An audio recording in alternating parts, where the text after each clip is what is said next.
Hello everyone guys, आज हम बात करेंगे सेकंड जो पार्ट है टीजीटी बायोलॉजी उत्तर प्रदेश में जो एग्ज़ाम हुआ था 2021 7 अगस्त को, उसका सेकंड पार्ट। और उसमें हम 64 क्वेश्चन से स्टार्ट करेंगे क्योंकि हमारे पार्ट फर्स्ट में 1 to 63 क्वेश्चन हमने डिस्क्राइब कर रखा है ऑलरेडी। हम 64 क्वेश्चन से लास्ट 125 क्वेश्चन तक बात करेंगे। पहला क्वेश्चन हम बात करते हैं 64 में, in gastrulation process of amphioxus which organisations occurs from the following. मतलब एम्फियोक्सिस आपको पता है क्या होता है, इन वर्टिब्रेट के बाद और कार्डेट के बीच में जो लोग आ रहे हैं ना, हेमिकॉर्डेट्स जो आपने सुना होगा, ट्यूनिकेट्स, उनमें ये लोग आते हैं। आप ये बहुत पूछा जाता है एग्जाम में, ये भी बता दूं एम्फियोक्सिस के बारे में बहुत सारे क्वेश्चन इसी एग्जाम में 2 क्वेश्चन 3 क्वेश्चन इसके पूछे गए हैं। तो उसमें जो गैस्ट्रुलेशन की प्रोसेस होती है और उसमें जो ऑर्गेनोजेनेसिस होती है, उसमें कौन कौन सी प्रोसेस होती है, तो उसमें तीनों प्रोसेस ये इन्वॉल्व होती हैं, आपका न्यूरलाइजेशन, नोटोजेनेसिस एंड मेजोजेनेसिस। क्वेश्चन नंबर 65 में बात करता हूँ, बिवरेज यील्डिंग कॉफ़ी अराबिका, जो हमारी कॉफ़ी होती है उसकी फैमिली का क्या नाम है, रूबिएसी नाम होता है। इसके बाद क्वेश्चन नंबर 66 में, यूनियो के अंदर एक आर्गन होता है खेबर आर्गन, वो क्या काम करता है गाइज, वो एक्सक्रीशन का काम करता है, उत्सर्जन का काम करता है। इसके बाद हम कहते हैं पार्सन क्रिक का जो डीएनए था गाइज, वो कौन सा था, बी डीएनए था, सबसे सिंपल डीएनए जो डिस्कवर हुआ था। इसके बाद क्वेश्चन पूछा गया है कि जो एंजाइम के बारे में कौन सा स्टेटमेंट सही है, तो सही है, तो सही के मतलब होता है गाइज, तो एक ध्यान रखो कि एंजाइम कहीं भी आप बात करेंगे तो जो एंजाइम्स होते हैं जब किसी रिएक्शन को कटलाइज करते हैं तो उसकी जो एक्टिवेशन एनर्जी होती है उसे कम कर देते हैं, रिड्यूस कर देते हैं। ठीक है, ये बात सही है। अच्छा, इसमें कह रहा है कि which of the following usually code for valine but can also code for फॉर्मेलेटेड मेथायोनिन, तो इसका करेक्ट आंसर है GUG, एक कोड होता है और ये दोनों आपके जो हैं गाइज इनिशिएटर कोडान है, आपको ध्यान रखना है। और मगर यहाँ पे जो GUG है ये स्पेशली फॉर्मेलेटेड मेथायोनिन के केस में इनिशिएटर कोडान का काम कर सकता है, जनरल में ये इनिशिएटर कोडान नहीं होता है, नॉर्मली वैलिन को कोड करता है। इसके बाद क्वेश्चन नंबर 17 बात करते हैं साइकान, जो कि क्या होता है, पोरीफेरा होता है, इसमें जो टाइप का कैनाल सिस्टम पाया जाता है उसका नाम भी साइकान होता है, simple. Which of the following is not a filter feeder. Filter feeder आपने देखा होगा, ये भी वही क्वालिटी है। फिल्टर फीडर जो नॉर्मली ये देखा गया जो इनवर्टिब्रेट और कार्डिएट के बीच में जो लोग आते हैं, जैसे हार्डवेनिया हुआ, एम्फियोक्सिस हुआ, इस तरीके के लोग। एक अलग बात है कि यूनियो में भी ये चीज़ होती है, तो कहा है क्या, फिल्टर फीडर नहीं है। इसका मतलब फिल्टर फीडर कौन कौन है, एम्फियोक्सिस है, यूनियो, हार्डवेनिया है। तो करेक्ट आंसर आपका सिंपल सा क्या होगा गाइज, करेक्ट आंसर आपका होगा STS। जो स्टार फिश होती है वो आपकी फिल्टर फीडर नहीं होती। इसके बाद हम बात करेंगे in the is the interaction in which one species benefited other one is neither harmed nor benefit. एक ऐसा एक संबंध है जिसमें एक बंदा जो है फ़ायदा पहुँच रहा है, दूसरे को ना नुकसान हो रहा है ना फ़ायदा हो रहा है। तो इसका सबसे सिंपल आंसर होता है कॉमन्सलिज्म, जब एक को फ़ायदा हो दूसरे को नुकसान और नफा कुछ ना हो। अच्छा, a dark suit with 2 needles is found इन, तो पाइनस एक जीनस है जो इंडिया में सबसे ज़्यादा डाइवर्स है, बहुत ज़्यादा पाया जाता है, इसकी 10 स्पीसीज इंडिया में पाई जाती हैं। अब क्वेश्चन पूछा कि इसमें एक डार्क सूट होती है जिसमें 2 नीडल्स होती है, ये वाली क्वालिटी केवल आपका पाइनस सिल्वेस्ट्रिस में पाई जाती है, जिसे हम ब्रिस्टल पाइन भी बोला जाता है, ध्यान रखना, ब्रिस्टल पाइन भी बोलते हैं। इंडिया में नहीं पाई जाती स्पीसीज जनरली, मुझे ऐसा याद है। इसके बाद respiratory coefficient of organic acid, तो ऑर्गेनिक एसिड का रेस्पिरेटरी कोएफिशिएंट जो होता है हमेशा 1 से ज़्यादा होता है, मोर देन 1, जैसे कि प्रोटीन का 8 होता है, लिपिड का 7 होता है, 0.7 0.8, और आपका कार्बोहाइड्रेट का 1 होता है, इक्वल 1 होता है बिल्कुल, जबकि ऑर्गेनिक एसिड का 1 से ज़्यादा होता है। ठीक है, क्वेश्चन नंबर 75 में बात करते हैं, which are the following is secondary air pollutant. Secondary air pollutant की हम बात करते हैं तो इसका आंसर हो जाता है ओजोन, क्योंकि ये इनडायरेक्ट बनती है, जबकि बाकी दूसरे लोग जो है वो डायरेक्टली रिलीज होते हैं, methane, benzene and carbon dioxide. But ozone बनती है ऑक्सीजन के ऊपर जो अल्ट्रावायलेट रेज पड़ती हैं तो उसका ब्रेकडाउन होता है एंड देन ओजोन का फॉर्मेशन हो जाता है हमारे स्ट्रेटोस्फीयर में, so it is known as secondary air pollutant. इसके बाद क्वेश्चन नंबर 76 में हम बात करेंगे, which are the following is called wolf mass. Wolf mass, देखो इसमें 2 बातें ध्यान रखो, क्लेडेरिया रेंजीफेरा को हम क्या बोलते हैं, रेंडीर मास बोलते हैं, रेंडीर एक एनिमल होता है हिरन की तरह, और वोल्फ मास बोलते हैं हम लिथेरिया बल्पिना को। ठीक है, करेक्ट आंसर आपका डी हो जाता है। क्वेश्चन नंबर 77 बात करते हैं, राइजोइड्स जो होते हैं मल्टी सेलुलर किस ब्रायोफाइट में पाए जाते हैं, तीनों क्या है ब्रायोफाइट से, तो ये पाए जाते हैं फ्यूनेरिया में, मल्टी सेलुलर राइजोइड्स। इसके बाद क्वेश्चन नंबर 78 बात करते हैं, relationship between the producers, consumers and different order, तो ये सब मल्टीपल्स हैं, तो ये फूड चेन तो नहीं हो सकती क्योंकि फूड चेन तो गाइस लीनियर रिलेशनशिप होता है, लाइनर वाला एकदम, तो ये आंसर फूड वेब और फूड साइकिल दोनों पॉसिबल है, तो करेक्ट आंसर आपका हो जाता है डी। इसके बाद हम बात करते हैं 79 में, type of phyllotaxy in nerium. Nerium एक स्पेशल प्लांट होता है, बहुत सारे क्वेश्चन आते हैं, और फाइलोटैक्सी होता है arrangement of leaf on the stem. ठीक है, तो नेरियम में कैसा होता है, होल्ड मतलब बंच टाइप, लीफ जो होती है ग्रुप में प्रेजेंट होती है स्टेम के ऊपर। 80 में बात करते हैं which wood is use in making railway sleeper. Railway sleeper पहले ज़माने में देखा होगा, लकड़ी पड़ती थी बीच में जो ट्रैक के। तो आप ध्यान रखो, अल्बस मोरस अल्बा बहुत ही सिंपल, माचिस की तीली बनाई जाती है, तो ये कहाँ भाई रेलवे में लगेंगी, माचिस की तीली को रेलवे में लगा देंगे, आप बताइए कितनी बड़ी ट्रेन चलाएंगे उस पर। मधुलिका इंडिका, तो मधुका इंडिका मतलब महुआ का प्लांट, महुआ का प्लांट बहुत, जमनी का प्लांट सुना होगा, बहुत ज़्यादा सॉफ्ट होता है, इसी तरीके इसका महुआ के प्लांट भी बहुत सॉफ्ट होता है, तो ये भी यूज़ नहीं करा जा सकता। तो आंसर क्या बचा पास हमारे पास, सोया रोबस्टा, साल का प्लांट जो है वो इंपॉर्टेंट होता है। करेक्ट आंसर ये हो जाता है। How many chambers are present in the frog के हार्ट में, तो बिल्कुल साइंटिफिक क्वेश्चन है। आपका पीसीज जो मछली होती है उसमें 2 होता है, फ्रॉग में 3 होता है। रेप्टाइल्स में कंडीशन है कि मोस्ट ऑफ द फ्राई में 3 होता है, बट जो आपका क्रोकोडाइल्स होता है, ठीक है, उसमें आपके 4 हो जाते हैं। बाकी आपके बर्ड और मैमल में भी 4 होते हैं, क्योंकि डबल सर्कुलेशन होता है वहाँ पे। एंड क्वेश्चन नंबर 82 में हम बात करते हैं property of nitrogen fixation is found in which given alga. तो आपको खूब अच्छे से पता होना चाहिए कि हमारे एल्गी में केवल एक ग्रुप है जिसमें ये क्वालिटी होती है, वो है आपके साइनोबैक्टीरिया। साइनोबैक्टीरिया मतलब ब्लू ग्रीन एल्गी, जो कहाँ पे प्रेजेंट होते हैं, साइनोफाइसिन प्रेजेंट होते हैं। दूसरी इंपॉर्टेंट बात ये बता दें, एल्गी सभी जितने भी हैं वो सब यूकैरियोटिक्स हैं, बट ओनली साइनोफाइटा के जो मेंबर्स होते हैं जिन्हें हम साइनोबैक्टीरिया बोलते हैं या मिक्सोफाइसी बोलते हैं, ये आपके प्रोकैरियोटिक एल्गी होते हैं। करेक्ट आंसर ये। 83 में बात करते हैं एक्सक्रीटरी आर्गन ऑफ हार्डमिनिया। हार्डमिनिया का जो एक्सक्रीटरी आर्गन होता है उसे हम न्यूरल ग्लैंड बोलते हैं। And now question number 84, theory of origin of species by means of natural selection is given by Darwin. बहुत ही सिंपल सा क्वेश्चन है। Question number 85, of the following who coined the term hormone. बहुत ही simple पहली line का question है। E.H. Starlink ने टर्म दिया था। Which of the following is responsible for the vibration of vocal cords during the speech. ये अच्छा क्वेश्चन है गाइस, ये बताता हूँ आपको। देखिए कह रहा है कि जो हमारे वोकल कार्ड में वाइब्रेशन के लिए रिस्पॉन्सिबल है वो कौन सा है, ligament, tendon, inspired air, expired air. तो आपको ध्यान रखना चाहिए जब हम बोलते हैं तो हमारी जो आवाज़ भरभराहट हो जाती है, स्पीच में अगर गड़बड़ होती है तो उसके लिए रिस्पॉन्सिबल है एक्सपायर्ड एयर, ठीक है, ये रिस्पॉन्सिबल होती है। Other name of phellogen, phellogen Jain का मतलब होता है जनरेट करने वाला गाइस, ठीक है। जनरेट कौन करता है, कार्कैम्बियम, अंदर की तरफ जाइलम, बाहर की तरफ फ्लोएम। तो करेक्ट आंसर ए। ना नोड ऑफ रैनवियर, सिंपल सा क्वेश्चन है। स्ट्रक्चर फॉर्म देखें आप न्यूरॉन की तो आपको मालूम चल जाएगा। डॉट्स स्ट्रक्चर्स होती हैं जो प्रेजेंट होती है इस तरीके से बनाएंगे ना इसमें एग्जाम में, तो आपका ये प्रेजेंट होती है एग्जाम में। इसके बाद medullary bundles are present in many plant except. ये अच्छा क्वेश्चन है, काफ़ी टफ क्वेश्चन मानूंगा मैं इसे, कि मेडुलरी बंडल जो होते हैं कि स्पेशल क्वालिटी नहीं है, बहुत सारे जो टेरेस्ट्रियल प्लांट होते हैं उनमें ये प्रेजेंट होता है, ठीक है। तो इसके अकॉर्डिंग इसका आंसर मिराबिलिस भी हो सकता था, बट यहाँ पे आंसर जो आयोग ने माना है वो डी माना है, निप्टेंथस उसमें, और मैं भी सपोर्ट करता हूँ यही आंसर होना चाहिए। इन काकरोच में इंडोस्केलेटन एक स्ट्रक्चर होती है जिसका नाम है टेंटोरियम। ये किस पार्ट में उसके प्रेजेंट होती है, हेड में होती है, मैंडिबल्स में होती है, एब्डोमेन में होती है, तो ये आपके प्रेजेंट होती है हेड में। इसके बाद हम बात करते हैं thallus of an organism that, मान लें एक सपोज कर लेते फंगस है और वो इंटायरली ब्रेक डाउन या कन्वर्टेड इनटू दी 1 और मोर रिप्रोडक्टिव स्ट्रक्चर, तो ऐसे थैलस को हम क्या बोलेंगे, होलोकार्पिक। होलो का मतलब होता है संपूर्ण है। ये मॉडिफाइड प्रोटोस्टील विद सेंट्रल पे, जहाँ सेंट्रल पे जिंदा होती है वो हमेशा साइफोनोस्टील होगी, ध्यान रखना है आपको। How many segment in hirudinaria granulosa, सबसे कॉमन इंडियन लीच होती है और इसमें 33 सेगमेंट होते हैं। इसके बाद इन यूरोमैस्टिक्स एक आपका लिजार्ड होता है और इसमें एक बाइसेप्ड बोन होती है जिसे हम बोलते हैं चेवरॉन बोन्स।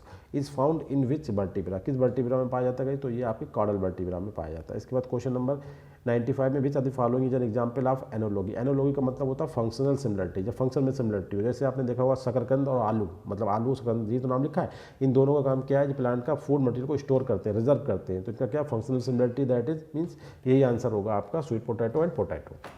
जबकि थारना बोगनविलिया का डिफेंस में काम करते हैं और टेंड्रिल ऑफ कुकुरबिटेस उनके मूवमेंट, उनकी ग्रोथ में हेल्प करते हैं, ठीक है। तो इस तरीके से इनके फंक्शन अलग अलग होगा, ये आपकी एनोलॉगी रिप्रेजेंट नहीं करते। एनोलॉगी का मतलब होता है फंक्शनल सिमिलरिटी। क्वेश्चन नंबर 96 में हम बात करते हैं scoliodon have how many pairs of cranial nerves. ये आंसर थोड़ा सा गलत है, एक आयोग की लिस्ट में उन्होंने 11 माना है, मेरे अकॉर्डिंग एक आंसर 10 है, दूसरे लोग भी इसे 10 ही बता रहे हैं, तो आप ध्यान रखें इसे। Of the following who challenge Lamarckian theory. Lamarck की थ्योरी क्या थी गाइस, आप disuse and use of character और इनहेरिटेंस ऑफ क्वाइट करेक्टर्स, ठीक है। तो इन्होंने बोला था कि जो यूज करोगे वो ज़्यादा डेवलप हो जाएगा, जो यूज नहीं करोगे वो खत्म हो जाएगा। तो बीजवान ने क्या करा, चूहे की पूछ काटी 20 जनरेशन तक। उसके बाद उन्होंने कहा जो 21 जनरेशन आई उसमें चूहे की पूछ थी, तो उन्होंने कहा भाई तुम जो बोल रहे हो वो गलत बोल रहे हो। तो उन्होंने सबसे ज़्यादा क्रिटिक करा है लैमार्किन थ्योरी को, वो थे गाइस बीजमान थे, बहुत ही अच्छे थे ये। इन फैमिली कैरोफाइलेसी, कैरोफाइलेसी में जो प्रेजेंटेशन का टाइप होता है वो फ्री सेंट्रल होता है, बहुत ही अच्छा क्वेश्चन है ये। इनमें चाहती फॉलोइंग फॉसिल बोथ एक्सटर्नल और इंटरनल स्ट्रक्चर दोनों प्रिजर्व हो जाए, मतलब दोनों को हम स्टडी कर सकें, ऐसा फॉसिल होता है, पेट्रिफिकेशन बोलते हैं उसे। 100 क्वेश्चन है विच इज बाइस्पोरिक एम्ब्रियोसाइक। देखो 3 टाइप के एम्ब्रियोसाइक प्रेजेंट होते हैं एंजियोस्पर्म में, बाइस्पोरिक और आपका मोनोस्पोरिक और टेट्रास्पोरिक। तो मोनोस्पोरिक में आपने सुना होगा, जो दोनों एग्जाम्पल पहले वाले हैं ना, ये मोनोस्पोरिक एग्जाम्पल्स हैं। एलियम जो है का करेक्ट आंसर है, जो बाइस्पोरिक होता है, एडोक्सा आपका टेट्रास्पोरिक आंसर होता है, ठीक है। खैर आपका आंसर तो यहाँ पे सी होगा। बैक्टीरियोफेज को किसने डिस्कवर करा? बैक्टीरियोफेज का क्या होते हैं? वो वायरस जो बैक्टीरिया को इन्फेक्ट करते हैं, बैक्टीरिया को किल करते हैं, उन्हें हम कहते हैं बैक्टीरियोफेज। और इनकी खोज इंडिपेंडेंटली जो थी बिल्कुल टोआर्ट और फेलिक्स डी हेरली ने करी थी, बिल्कुल सही बात है। और क्वेश्चन नंबर 102 में हम बात करते हैं पाइला, जो कि मोलस्का होता है और इसमें क्या होता है, एक रेस्पिंग आर्गन होता है जो भोजन को पीसने का काम करता है, बिल्कुल उन्हें चूरन बना देता है। उसमें रेडुला में क्या होता है, एक मूसल टाइप, जैसे हिंदी में लोग नहीं मतलब लोकल लैंग्वेज मूसल हुआ करते थे पहले ज़माने में, जो उखली होती थी उसमें धान कूटना ऐसे करके, पहले ज़माने में जब मशीनरी जो थी नहीं थी है, तो उस टाइम क्या होता था, मूसल रेडुला एक जस्ट लाइक द मूसल की टाइप एक स्ट्रक्चर होती है, और उसमें जो दांत होते हैं, टीथ होते हैं, तो टीथ कितने होते हैं, तो उसमें टीथ इस तरीके से होते हैं 7 एक साइड में, 2 1 एंड 1 2, ये ध्यान रखें 7 टीथ, करेक्ट आंसर आपका ए हो जाता है। CO2 acceptor in sugar cane, sugar cane guys देखो सिंपल सी बात है, C4 प्लांट है, C4 प्लांट में CO2 एक्सेप्टर कौन होता है, PAP phosphoenol pyruvic acid. In embryo sac filiform apparatus is found in, filiform apparatus guys जो होता है वो सिनेप्टिक बनाती है, करेक्ट आंसर आपका डी। क्वेश्चन नंबर 105 में बात करते हैं formation of gonad in hydra is stimulated by, जब ऑक्सीजन CO2 कंसंट्रेशन बढ़ जाती है तब वो स्टिमुलेट करती है गोनेड के फॉर्मेशन को। क्वेश्चन नंबर 106 में double circulation and double respiration कहाँ पाया जाता है, तो एक बात यहाँ ध्यान रखोगा, इस डबल रेस्पिरेशन की जब बात करेंगे तो आंसर कोलंबा जरूर होगा यहाँ पे, और डबल सर्कुलेशन की बात करेंगे तो ये आंसर होता है, तो करेक्ट आंसर आपका बी। एंड लोडिक्यूल जो पाया जाता है ग्रेवनी फैमिली में, वो क्या चीज़ होती है, वो आपका पेरियंथ को रिप्रेजेंट करता है। एंड नाउ अंबर क्या होता है, जो जिम्नोस्पर्मिक प्लांट होते हैं ना, उनसे जो रेजिन निकलता है, रेजिन का मतलब क्या होता है, लिपिडी सेक्रेशन, लिपिड होता है ये लिपिड, और जब ये एकदम फॉसिल में कन्वर्ट हो जाता है उसके बाद ये निकलता है हजारों सालों के बाद, तो इसे हम क्या बोलते हैं, अंबर कहते हैं, करेक्ट आंसर आपका सी। क्वेश्चन नंबर 109 में बात करते हैं आप the following which not geographical realm, geographical realm का मतलब जियोग्राफिकल जो कैटेगराइजेशन हुआ है उसका पार्ट नहीं है, तो उसमें पहले आर्टिक उसका पार्ट नहीं है, सिंपल सी बात है। और which are the following in essential fatty acid, essential fatty acid है ये तो आपका लिनोलिक एसिड आप सुना होगा, बहुत ही कॉमन सी बात है, बहुत ही simple question. On the distribution of योग एंड डिस्ट्रीब्यूशन, पहले अमाउंट और डिस्ट्रीब्यूशन दो कंडीशन है, एक कितना मटेरियल है और वो कैसे करके कहाँ पे प्रेजेंट है, तो इसके आधार पे जो फ्रॉग का अंडा होता है, मेंढक का जो अंडा होता है वो आपका मीजोलेसिथल एंड टेलोलेसिथल कैटेगरी में आएगा। बिना the following substances fibrinolytic, fibrinolytic जो होता है फाइब्रिन जो एक तरीके ना बनता है, जो रक्त का ब्लड का जमता है, इसे कट करने वाला जो सब्सटेंस होता है वो होता है प्लाज्मिन, जो इसकी नेचर होती है। The body of tadpole larva shows distinct head, trunk और टेल, तीनों अलग अलग होते हैं, करेक्ट आंसर बिल्कुल सही है, डी होगा। एंड मेथनोजेनिक बैक्टीरिया शायद सबसे पहले आएगा, तो ये क्या होंगे, आर्कियोबैक्टीरिया होंगे। इसके बाद चॉकलेट का जो फॉर्मेशन होता है वो आपका होता है थ्रोब्रोमा कोकोआ से। Parasympathetic nervous system does not, वो नहीं करेगा, केवल आपका जो पेरिस्टालसिस होती है मतलब डाइजेस्टिव मूवमेंट होती है हमारे बॉडी में, वो नहीं करेगा, बाकी सब कुछ करेगा। Which are the following statement is not true regarding the amphioxus, तो इसमें हम सिंपल सा आंसर आपको बता दे रहा है, आयोग ने माना आंसर डी, बट लोग इसे अधिकतर कह रहा हूँ, मैं भी सपोर्ट करता हूँ आंसर सी के लिए, ठीक है, ध्यान रखना है ऐसे, आयोग का आंसर डी है, उन्होंने कहा ये फ्री स्वीपिंग जो है वो नहीं होता, बाकी सब कुछ इसमें करेक्टर्स है। हम लोग कह रहे हैं ये ब्रेन जो है इसमें एब्सेंट होता है और लिटिल सिफिलाइजेशन देखने को मिलता है, ये इसका करेक्टर नहीं है, बाकी सब ठीक है। इसके बाद क्वेश्चन नंबर 118 की बात करते हैं, फॉलोइंग ल्यूकोसोलेनिया, ल्यूकोसोलेनिया इसके पहले ही क्लास में आती है जिसका नाम होता है कैल्केरिया, जो कि एक क्या है, एक पोरीफेरेंस होती है, तीन क्लास होते हैं पोरीफेरा में। मोस्ट कॉमन माइक्रोबायोन्ट इन लाइकेन, लाइकेन जो होता है एल्गी और फंजाई का एसोसिएशन होता है, और इसमें एल्गी भी होते हैं फंजाई भी होते हैं, तो कह रहे हैं जो माइक्रोबायोन्ट जो फंगल पार्टनर होता है मोस्टली किस ग्रुप को बिलोंग करता है, तो वो आपको एस्कोमाइसिटीज को बिलोंग करता है, हमेशा ध्यान रखना है, एस्कोमाइसिटीज के मोस्टली जो मेंबर्स होते हैं वो लाइकेन का फॉर्मेशन करते हैं। इसके बाद देखते हैं which following statement is false regarding the bryophyte, तो गलत है, देखो जाइगोट अंडर गो मियोसिस, ये कभी नहीं होता, ये केवल एल्गी और फंजाई में होता है, केवल जाइगोट में मियोसिस जिसे हम बोलते हैं जाइगोटिक मियोसिस केवल एल्गी और फंजाई में होती है और कहीं नहीं होती है। In the absence of carbon dioxide earth will be, बिल्कुल सही बात है, गर्म नहीं हो पाई तो कैसी हो जाएगी, मून हो जाएगी, कूल्ड हो जाएगी, ठीक है, correct answer B. And now globular protein do not act, बिल्कुल बहुत अच्छी बात है, ग्लोबुलर प्रोटीन जब होती है ना, देखो प्रोटीन ग्लोबुलर होगी तभी वही काम करेगी, 3D स्ट्रक्चर में ग्लोबुलर, तभी वो एंजाइम करेगी, तभी वो हार्मोन करेगी, तभी वो एंटीबॉडी काम करेगी, वो काम नहीं करेगी नॉट एक्ट स्ट्रक्चर मॉलिक्यूल का काम नहीं करेगी। Which are the following statement is not correct, इसमें से कौन सा करेक्ट नहीं है, इसमें एक मोनोपोली करेक्ट है कि जिब्रेलिन ये कहता है कि केवल वही इफेक्टिव है पार्थिनोकार्पिक फ्रूट बनाने के लिए बात, तो ये बात सही नहीं है, only gibberellin is not have such kind of property, और दूसरी चीज़ें भी हैं जो पार्थिनोकार्पिक फ्रूट का फॉर्मेशन कर सकती हैं, जबकि जिब्रेलिन का इसमें रोल सिंगली तो बिल्कुल नहीं है, मिला के दूसरे हार्मोन्स के साथ पॉसिबल होता है, ठीक है, तो ये बात स्टेटमेंट गलत है, बाकी स्टेटमेंट सभी ठीक है, ठीक है, मतलब इन्होंने कहा कि ऑक्सीजन इफेक्टिव है प्रोड्यूसिंग, बिल्कुल सही बात है, पार्थिनोकार्पिक फ्रूट का मतलब होता है कि सीडलेस फ्रूट, और पार्थिनोकार्पी स्कैप्स फर्टिलाइजेशन, बिल्कुल सही बात है।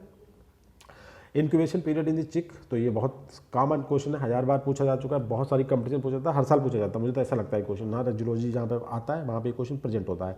इंक्यूबेशन पीरियड इन चिक last for about how many days, तो आपका 21 डेज आंसर है करेक्ट यहाँ पे। ग्राम पॉजिटिव बैक्टीरिया, काफ़ी अच्छा क्वेश्चन मैं मानता हूँ। इसे 3 चीज़ें इसमें आपने कलेक्ट करना है कि देखो इसमें सबसे इंपॉर्टेंट बात ग्राम पॉजिटिव है, इसका मतलब इनने ग्राम का जो स्ट्रेन था, क्रिश्चियन ग्राम जिन्होंने ये टेक्निक डेवलप करी थी, उन्होंने जो अपना कलर बनाई थी, डाई बनाई थी, उसके बेस पर उन्होंने बैक्टीरिया को डिवाइड करा था कौन से पॉजिटिव है कौन से नेगेटिव है। तो जिन बैक्टीरिया में लिपिड कम थी उन्होंने उसके कलर को एक्सेप्ट कर लिया था। ध्यान रखना है, अगर लिपिड ज़्यादा होगी तो जाहिर सी बात लिपिड जो है रिवॉल्व करती रहती है, लिपिड के मालिक्यूल जो कलर चढ़ेगा कुछ देर के बाद वो कलर हट जाएगा, मतलब वो कलर को पॉजिटिव रिस्पॉन्स नहीं देंगे, मतलब वो होंगे निगेटिव। तो इसका मतलब सिंपल होता है, ग्राम पॉजिटिव जो बैक्टीरिया होंगे उसमें लिपिड कम होगी। पहले एक आप बात करते अपने दिमाग में डाल लो कि लिपिड कम होगी ग्राम नेगेटिव पॉजिटिव बैक्टीरिया में, तभी वो पॉजिटिव है, वरना वो पॉजिटिव नहीं हो सकते। पॉजिटिव का मतलब है उन्होंने ग्राम स्ट्रेन के आगे पास्ट उसके डायरेक्ट अकॉर्ड रिस्पॉन्स दिया, मतलब उन्होंने जब उन्होंने कलर करा तो वो कलर उनके ऊपर बना रहा हमेशा हमेशा। क्यों? क्योंकि उनके पास लिपिड कम थी। दूसरा पॉइंट है, एक यहीं पे ध्यान रखो, अब इनके अंदर बाकी दूसरी चीज़ें ज़्यादा होंगी, जैसे इसमें पेप्टाइडोग्लाइकन ज़्यादा होगा, लिपिड कम है तो पेप्टाइडोग्लाइकन ज़्यादा होगा, इसका अपोजिट उल्टा कर देना आप लोग, ग्राम नेगेटिव में उल्टा कर देना दोनों पॉइंट। अब इसके बाद तीसरा पॉइंट है टिकोइक एसिड। टिकोइक एसिड, हाँ ये बहुत इंपॉर्टेंट है, टिकोइक एसिड ग्राम पॉजिटिव में प्रेजेंट होता है बस, और सेकेंड उसमें आपका नेगेटिव में ये एब्सेंट होता है। करेक्ट आंसर आपका इस तरीके से हो जाता है D. Thank you very much guys.